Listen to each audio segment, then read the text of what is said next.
குருவே சரணம். அனைவருக்கும் வணக்கம்.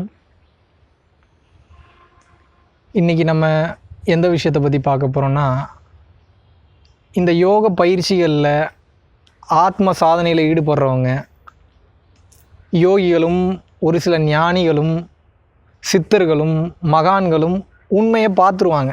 இறைவன் அப்படின்னா என்ன, இறைநிலைனா என்ன, இந்த உலகத்தை சுற்றி என்ன நடந்துக்கிட்டு இருக்கு, இந்த மாயைனா என்ன, அனைத்தும் கொஞ்சம் கொஞ்சமாக புரிய ஆரம்பிச்சிடும். ஃபஸ்ட்டு ஒரு கேட்டு ஓப்பன் ஆகிறது தான் கஷ்டம். அந்த ஒரு கேட்டு ஓப்பன் ஆயிடுச்சு அப்படின்னாவே பட்டு பட்டு பட்டு பட்டு பட்டு பட்டுன்னு அடுத்தடுத்த திரைகள் விலகிடும், அடுத்தடுத்த கேட்டு ஓப்பன் ஆகிடும். ஆனால் அந்த ஒரு கேட் ஓப்பன் பண்ணுறது அவ்வளோ சாதாரண விஷயம் இல்லை. அதுக்கு குருவின் அருள் கம்ப்ளீட்டாக தேவைப்படும். குருவின் அருள் இல்லாமல் அந்த திருவருள் என்பது கிடைக்கவே கிடைக்காது. அப்படி இருக்கக்கூடிய சூழ்நிலையில் இந்த யோகிகளும் மகான்களும் ஆன்மீகவாதிகளும் ஒரு கட்டத்தில் அப்படியே ட்ராவல் பண்ணிட்டு போயிட்டு இருக்கும்போது இந்த உண்மையெல்லாம் உணர்ந்துருவாங்க. இந்த உண்மையெல்லாம் உணர்ந்துட்டதுனால இவங்களுக்கு பார்த்திங்கன்னா வேறு எந்த வித பிரச்சனையுமே கிடையாதா அப்படின்னு சொல்லி ஒரு டவுட்டு எல்லாத்துக்கும் இருக்கும். ஆல்மோஸ்ட் இந்த ஆன்மீகத்தில் ட்ராவல் பண்ணுறவங்களுக்கு இருக்கும். நிச்சயமாக அவங்களுக்கும் உடல் அளவில் பிரச்சனை என்பது இருக்கத்தான் செய்யும். ஆனால் மன அளவில் பிரச்சனை இருக்காது. நல்லா கவனிக்கணும். இந்த இடத்துல நிறைய டிஃப்ரென்ஸ் இருக்குது. பிரச்சனைனா நம்ம எல்லோரும் என்ன நினச்சிக்கிறோன்னா, அது உடனே நம்மளை பாதிக்கும் அப்படின்னு நினச்சிக்கிறோம். அப்படி கிடையாது. ரெண்டு விதமான பிரச்சனைகள் தான் ஒரு சராசரி மனிதனுக்கு இருக்கும். ஒன்று உடல் சார்ந்த பிரச்சனைகள், அதான் உடம்புல வரக்கூடிய நோய்கள். ரெண்டாவது மனம் சார்ந்த பிரச்சனைகள், எப்படி டிப்ரெஷனு, ஸ்ட்ரெஸ்ஸு, ஆங்ஸைட்டி, கவலை, வேறு ஏதாவது மனம் சார்ந்த பிரச்சனைகள்னால அப்புறம் அதனாலேயும் சில பிரச்சனைகள் உடல் சார்ந்து வரும்.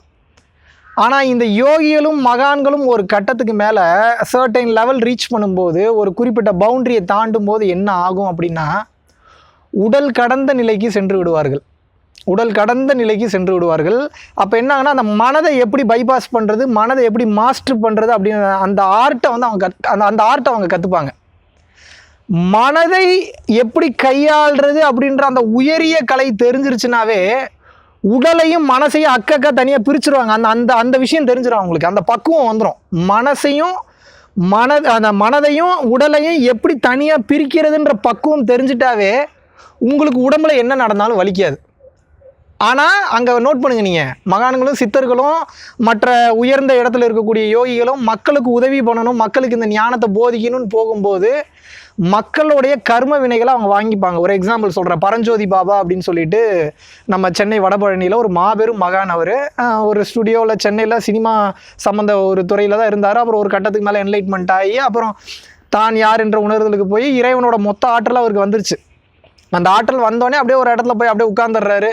உட்கார்ந்ததுக்கப்புறம் அவருடைய சேவைகள் ஃபுல்லாக மக்கள் கஷ்டப்படக்கூடாதுன்றக்காக யார் வந்தாலும் ஆசீர்வாதம் பண்ணி அவங்களுடைய பிரச்சனைகளை கம்ப்ளீட்டாக க்யூர் பண்ண ஆரம்பித்தார். அவங்களுடைய நோய்களை க்யூர் பண்ண ஆரம்பித்தார். அவங்களுடைய மனதளவில் இருக்கக்கூடிய பிரச்சனைகள், பொருளாதார ரீதியாக இருக்கக்கூடிய பிரச்சனைகள், இந்த கர்ம வினைகள் எல்லாம் இவருடைய ஆற்றல்னால அந்த பரம்பொருள்கிட்ட இருந்து அந்த எனர்ஜியை வாங்கி அந்த எனர்ஜினால இவங்களோட கர்ம வினைகளை களைத்து எறிய ஆரம்பிச்சிட்டார். அப்போ என்ன ஆச்சு அப்படின்னா, அவங்க நல்லாயிட்டாங்க.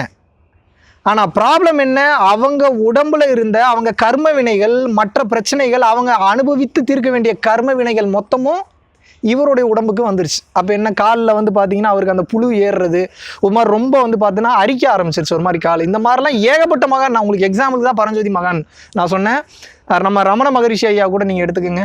அவருக்கு பார்த்தீங்கன்னா அந்த உடலில் அந்த புற்றுநோய் பிரச்சனை இருந்தது, இங்கே கேன்சர் ப்ராப்ளம் வந்தது. கடைசியில் அதை ஆப்ரேஷன் பண்ணக்கூடிய லெவல் போச்சு.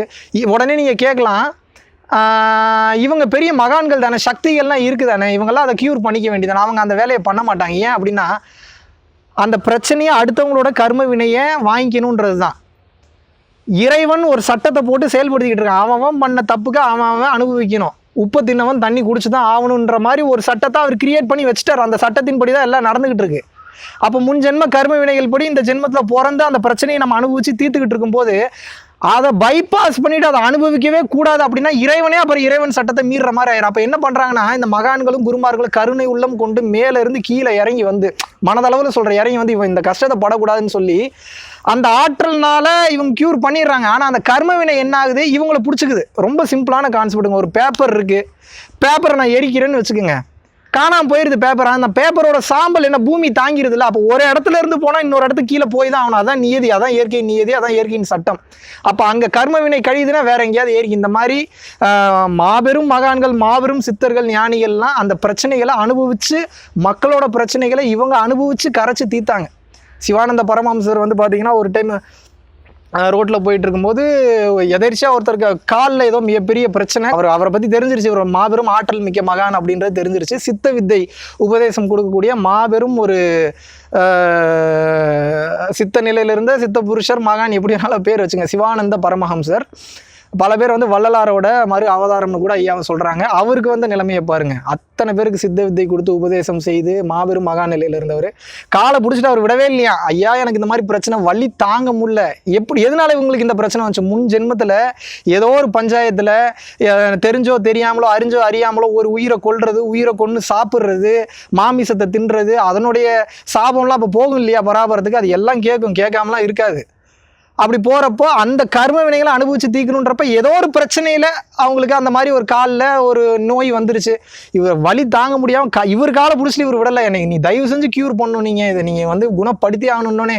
ஏன்ப்பா எனக்கு என்னப்பா தெரியும், இதை பற்றி எனக்கு ஒன்றுமே தெரியாதுப்பா, என்ன போய் ஒரு பெரிய ஆள் நினச்சி கேட்குறீன்ற மாதிரி கேட்டிருக்க. இல்லை நீங்கள் க்யூர் பண்ணி ஆகணுன்னொன்னே சரி விடவே மாட்டான் போல அப்படின்றதுனால அப்பயும் பாருங்கள் சிவானந்த பரமஹம்சர் ஐயா நான் க்யூர் பண்ணல, அந்த பரம்பொருளோட ஆற்றல்னால இந்த கர்ம வினைகள் கழிந்து இந்த கால் வலி பிரச்சனை சரியாகணும்னு சொன்னோன்னே ஒரு 1 வீக்குள்ளேயே அது கம்ப்ளீட்டாக அந்த பிரச்சனையை க்யூர் ஆயிடுச்சு அவருக்கு. அதுக்கப்புறம் இவர் கூட சீடராக இருந்தார். அதுக்கப்புறம் சித்த வித்தையை போய் அப்புறம் மற்றவங்களுக்கு பரப்புனார். அந்த கர்ம வினைகளை கழிக்கிறதுக்காக அது போச்சு ஒரு டாபிக். ஆனால் அந்த கால் வலி அடுத்து சிவானந்த பரமஹம்சர் ஐயாவை பிடிச்சிக்கிச்சு. அவர் வந்து கிட்டத்தட்ட ஒரு 1 வீக்லேருந்து ஒரு 2 வீக்ஸ்க்கு மேலே அந்த வலினால் அவஸ்திப்பட்டு அந்த பிரச்சனைகளை அனுபவித்து அதை வந்து கழித்து தீர்க்க வேண்டியதாக போச்சு. ஸோ பேசிக் ஒன்று தாங்க, மிகப்பெரிய மகான்களுக்கே, மிகப்பெரிய ஞானிகளுக்கே, மிகப்பெரிய சித்த புருஷர்களுக்கே என்ன பிரச்சனை வரும் அப்படின்னா, இந்த உலகத்தில் வாழ்கின்ற வரைக்கும் ஏதோ ஒரு மாயின் பிடியில் சிக்கிட்டு இருப்பாங்க. ஆனால் மனதளவில் அவங்களுக்கு அது வலியை கொடுக்காது. நம்ம அறிவை கொண்டு பார்க்கும்போது தான் உடம்புல இவ்வளோ பிரச்சனை இருக்கே, வலிக்காதா வைக்காதான்னு இருக்கும். அவங்க மனதை எப்படி பைபாஸ் பண்ணுறதுன்றது தெரியும். சில நேரங்களில் மனதை பைபாஸ் பண்ணி அந்த வலியை வந்து கடந்துருவாங்க. சில நேரங்களில் அதை அனுபவிச்சு தான் ஆகணும்னு தெரிஞ்சால் அனுபவிச்சு தான் கழிப்பாங்க.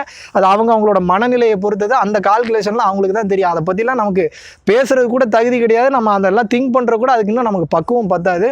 இப்போ புரிஞ்சிருக்குன்னு நினைக்கிறேன். எப்பேற்பட்ட ஆளாக இருந்தாலும் அந்த இறை சட்டம் என்ற அந்த விஷயத்துக்குள்ளே வரும்போது அதை அனுபவித்து தான் கழித்தாக வேண்டும். இதாங்க விஷயம்.